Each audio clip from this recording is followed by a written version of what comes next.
Welcome back to the WSX Central. You don't know, my name is Teflon, so let's dive right into it. So, President Trump signed an executive order on last week, Friday, and it was put into effect Saturday because of by his advisor Elon Musk, who he's pushing this. But let me read the executive order, what it is. We're going to dissect why he signed the executive order in the first place. Let's take a look at it. US President Donald Trump issued an executive order titled Addressing Egregious Actions of the Republic of South Africa, which was signed on Friday and published by the White House early on Saturday. Sorry. The order cuts US financial assistance to South Africa, millions, and it also mandates the prioritization of Afrikaners for refugee settlement in the US. So let me take it step by step. The He also kicked them out of the AGOA treaty. The AGOA treaty, for those of you who don't know what it is a treaty giving 40, a little, 40 African countries access to the US market duty free, import and export. And the other part of it was refugee, the refugee claim that he's going to give the Afrikaners. But who are the Afrikaners? Afrikaners are the white South Africans who used to have the monopoly on the finances and economy of South Africa during the apartheid time. But now because of apartheid ended, they didn't lose their grip on power, but their riches double and quadruple over the years because they never lost any economical power because of Nelson Mandela came with this rainbow nation approach and he basically laid everything in place without changing anything for the black South Africa. Anyway, I digress. That's another story. So how did this executive order came about? Because Elon Musk, which is the advisor to President Trump, don't like Julius Malema of the EFF party. So there was the Afrikaner group Afrikaner people have a group in South Africa named Afrium, which is they represent white South Africans. And in this Afrium, there was for years now they've been telling South Africa and the US to get involved and assist them in South Africa because there's genocide against them and they're being unalived by black South Africans, which was untrue. And when the bill was signed into law, land expropriation without compensation, this is what triggered everything. So this bill is to retake land from the settlers, the Dutch settlers, aka Afrikaners, and the Germans, from the land that was stolen from black South Africans during the apartheid time. And they know where the lands are, who has them, but most of these lands are owned by the white South African farmers. So they don't want to lose their land, so they are crying to the states not to come and help them. But this bill is to just retake land that was illegally obtained, not legally obtained land, because you have some people who bought land legally, white some of these white farmers, but most majority of it was illegally taken. President Trump don't understand this, even though Elon Musk do, because he's a smart guy, but he's playing pettiness because he don't like Julius Malema of the EFF.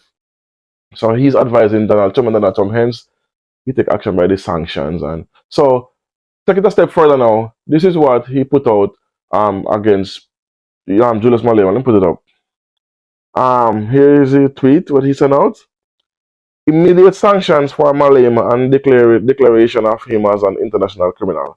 So after the tweet, Julius Malema responded, I really think you have entirely lost your left brain, a typical spoiled brat and direct beneficiary of apartheid whiteness. I know black people look the same to you, typical racist. Look closer and you will realize those are two different people. America is exposing us to this. It's your stupidity. I don't care about your sanctions. I will never stop fighting for black people to be equal to white people. And if that makes me an international criminal, I'm proud to be one. Why is he saying this? Because a while back, let me pull it up there. There was a quote that EFF member Julius Malema said. Here it is. South African political leaders, we will cut the throats of whiteness.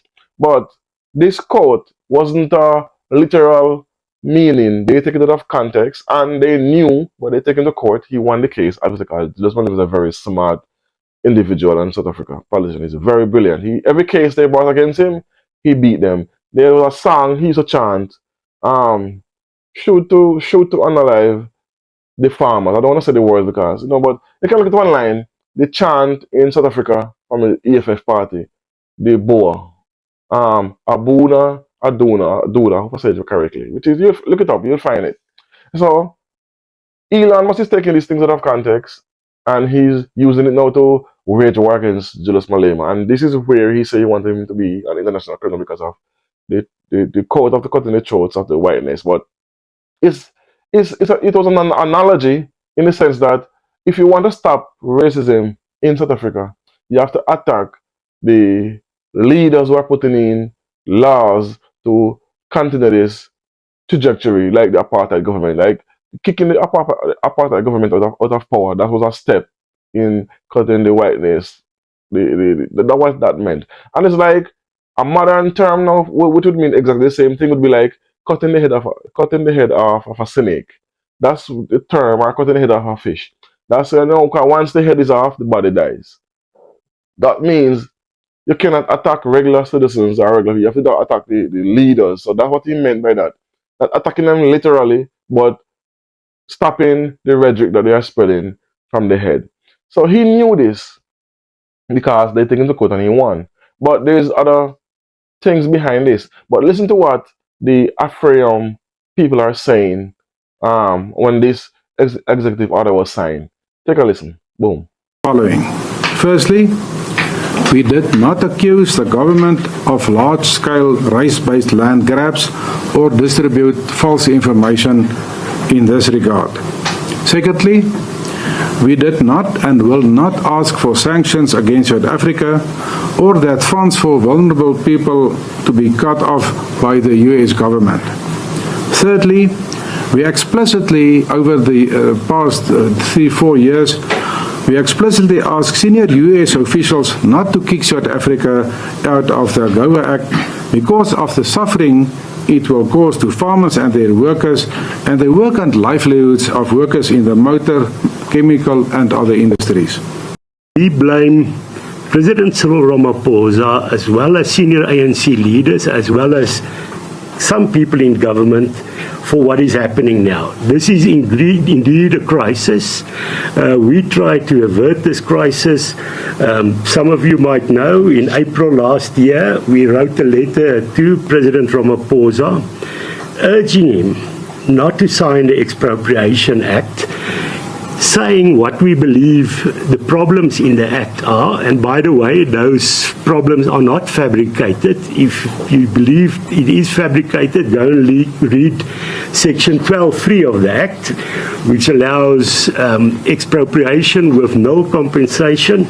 Of course, Deputy President Mashatile said in October last year that no compensation and expropriation without compensation is the same thing. We try to avert this. We also stated in our letter to the President that this will harm international relations, it will harm investments in the country, and we hoped and asked that he would refer the Expropriation Act back to Parliament.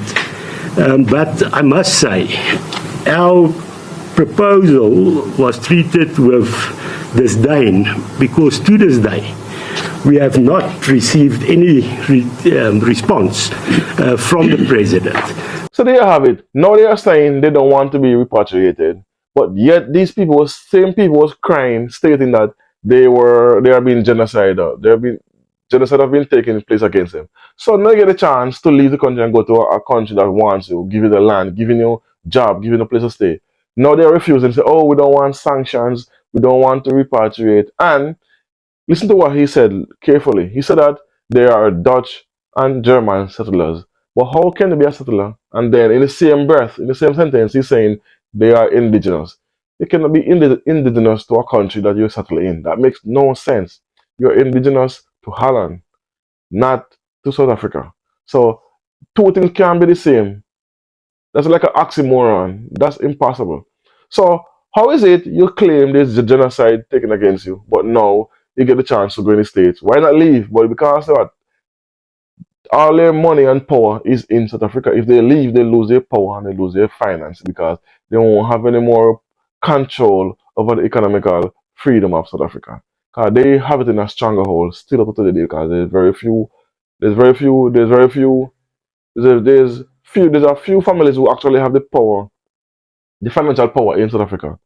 So that's why they have I think it's like 85% of the farmland, and then 90% of the economical wealth, while the other percentage that goes to the black South African, which is it's the most inequality when it comes down to wealth distribution in any country on the planet is in South Africa because of things like what Elon Musk is doing. Because he's a billionaire, a South African billionaire that don't live there, don't go there, but yet you're telling the president of the US to sanction a politician and to stop them from enacting laws. The land expropriation without compensation bill is it's law. It's signed into law. Now you're telling them they must reverse it. Tell me a country on this planet who can tell the Americans to redo a law. Right? That law is illegal. So how is it you're gonna come in the next one country, a sovereign country, and tell them, hey, that law you pass, yeah, take it out. You can't have it. It don't work like that. So, and this is why we're gonna have this, and there's other sides to it because the South African government is taking the Netanyahu to the International Criminal Court, and if he get convict in the court and we can issue a warrant, the Americans don't want it because the Americans and that country is like this. They like hand in hand, hand over fist, basically, because they are intertwined. So if they are pressuring South Africa for that same thing, and there's another reason, South Africa has the richest uranium, bar none. I think they have like 95% or 97% pure rare uranium, and President Bush, former President Bush, wanted to keep the uranium, like to put account to them, they want to hold it and secure it for them. Obama did the same thing. South Africa refuses. That's the only thing they have done correctly, refusing to store the uranium or in the states. And so they all want they are starting after this so badly, and they cannot get their hands on it. And so there's a few other things in the pipe. There's a lot of things that are causing this rift. It's not just about the land expropriation. It's also about the uranium.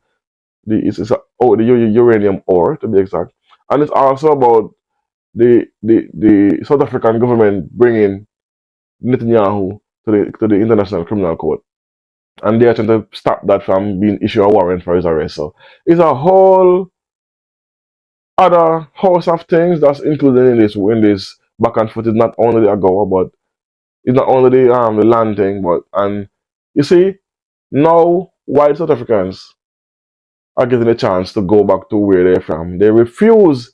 They say, oh, they don't want no sanction, they don't want to leave. But why were you crying for them to intervene in South African affairs? Now they intervene, you're saying, oh no, don't intervene. Make up your mind. But we know why, because they're going to lose their wealth, their grip on the economical structure.